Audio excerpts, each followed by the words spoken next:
오늘 우리가 함께 볼 하나님의 말씀은 잠언 18장 12절 말씀입니다. 잠언 18장 12절 말씀. 우리 한 절의 말씀만 봉독하도록 하겠습니다. 잠언 18장 12절 제가 봉독합니다. 사람의 마음은, 이거 맞나요?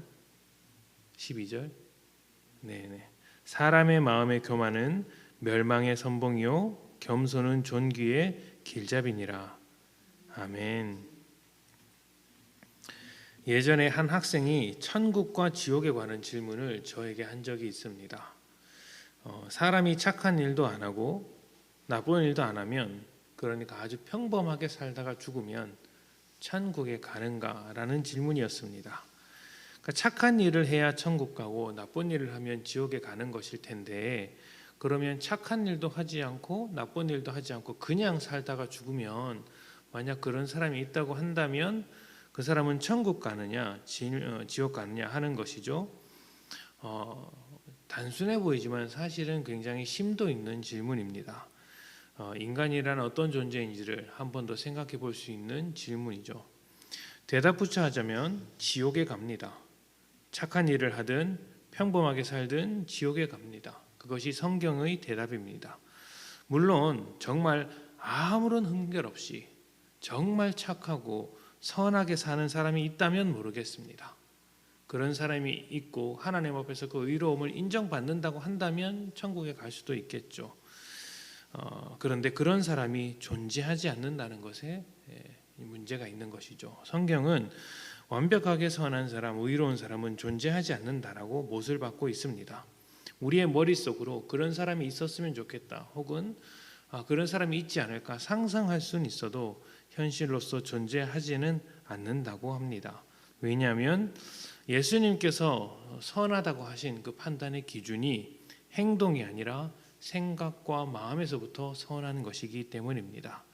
그러니까 우리 사람 한 사람의 깊은 내면으로 들어갔을 때 완벽할 수 있는 사람은 없지 않겠습니까? 누군가는 마음속으로 짜증도 내고 화도 내고 누군가를 저주하는 경우도 있죠. 겉으로 드러나는 것으로는 다 알 수 없는 마음의 생각들이 있습니다. 수없이 악한 생각을 하는 것이 사람입니다. 그런 사람의 마음과 생각을 보시고 판단하시는 분이 하나님이시기에, 그 어떤 사람도 선하게 살았다고, 착하게 살았다고 천국에 갈 수 있느냐, 이 이야기를 할 수는 없는 것이죠. 지옥이라는 것은 착하고 나쁘고와 같은 행동으로 결정되는 것이 아니라 죄인이라면 갈 수밖에 없는 곳입니다. 사람은 애초에 시작이 죄인이기 때문에 모두 지옥에 가야 하는 것이죠. 이것을 벗어날 수는 없습니다. 다만 죄인에 대한 생각, 지옥에 대한 생각이 일반적으로 하는 생각과는 조금 다릅니다. 성경은 좀 다르게 그리고 있는 것이죠. 세상은 죄인을 범법자로 생각을 합니다. 범법자, 법을 어긴 사람이죠. 법을 어기지 않은 사람이 있다면 그 사람은 죄인으로 생각하지 않습니다. 그래서 지옥을 생각할 때 죄인들이 형벌을 받는 감옥처럼 생각을 합니다. 법을 어긴 사람들이 감옥을 가듯이 법을 어겨서 가는 곳이 지옥이다라는 생각을 가지고 있는 것이죠. 물론 성경에서도 그런 이미지를 사용하긴 하지만 사실은 더 넓은 의미를 가지고 있습니다. 성경은 죄인을 하나님과의 관계가 끊어진 존재로 여깁니다. 그래서 지옥도 감옥이 아니라 영원히 하나님과 단절된 상태로 살아가는 것, 영원히 하나님과 단절된 상태로 여깁니다. 지옥이 불덩어리로 가득한 감옥과 같은 곳이라면 차라리 좋을 것입니다. 다니엘의 세 친구는 뜨거운 풀무불에서 주님과 함께 하면서 뜨거움을 느끼지 못했다고 했습니다. 주님과 함께 한다면 지옥도 쉽게 견딜 수 있는 것이죠.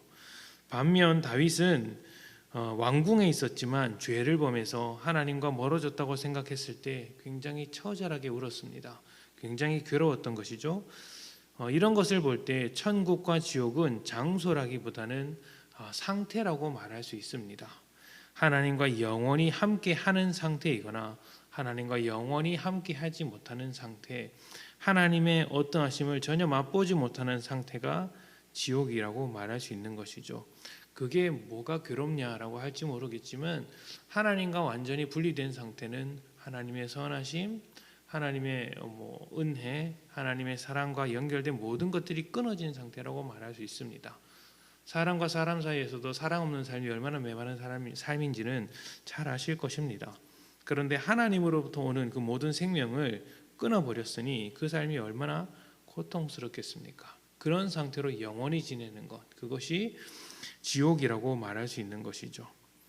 하나님과 관계가 끊어진 죄인이 할 수 있는 것이라고는 죄밖에 없습니다. 그래서 모든 사람이 예수 그리스도가 아니고서는 지옥에 들어갈 수밖에 없는 것, 죄의 상태에 머물 수밖에 없는 것이죠. 선하심과 생명의 근원이신 하나님을 모르니 죄와 사망 속에서 살아가는 것입니다. 악한 일을 하는 것도 죄에 속한 증거입니다. 그러나 그것만 있는 것은 아니죠. 하나님을 찾지 않는 것도 죄에 속한 증거입니다. 또 자기 중심적으로 살아가는 것도 우리가 죄에 속했다는 증거입니다. 우리가 어떤 일을 할 때 부족하고 모자라고 실수가 많은 것도, 우리가 늘 한계에 부딪히는 것도 우리가 죄인이라는 증거입니다. 죄인은 완벽하지 않은 것이고 하나님과의 관계가 끊어져서 해야 할 일을 하지 못하는 그러한 존재라는 의미를 담고 있습니다. 하지만 무엇보다 죄인으로서 가장 큰 특징은 교만하다는 것입니다. 교만은 하나님 위에 서는 것이죠. 사람을 하나님 위에다 두고 사는 것입니다. 하나님을 도구로 생각하고 하나님의 말씀을 무시합니다.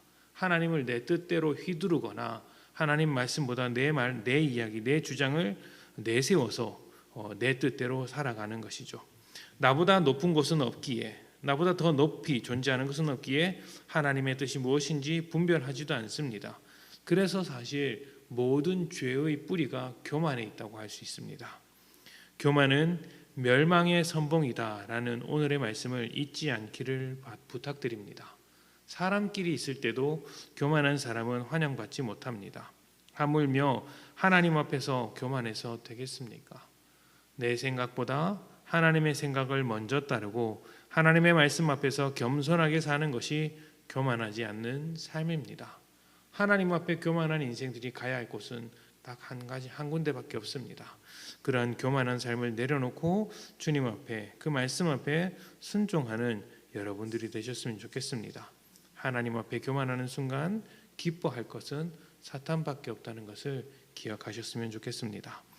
오늘 하루 하나님 앞에서 겸손하게 살아가십시다.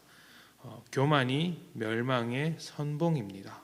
하나님의 뜻을 먼저 따르며 교만을 물리치는 복된 성도님들이 되시기를 소망합니다. 함께 기도합시다.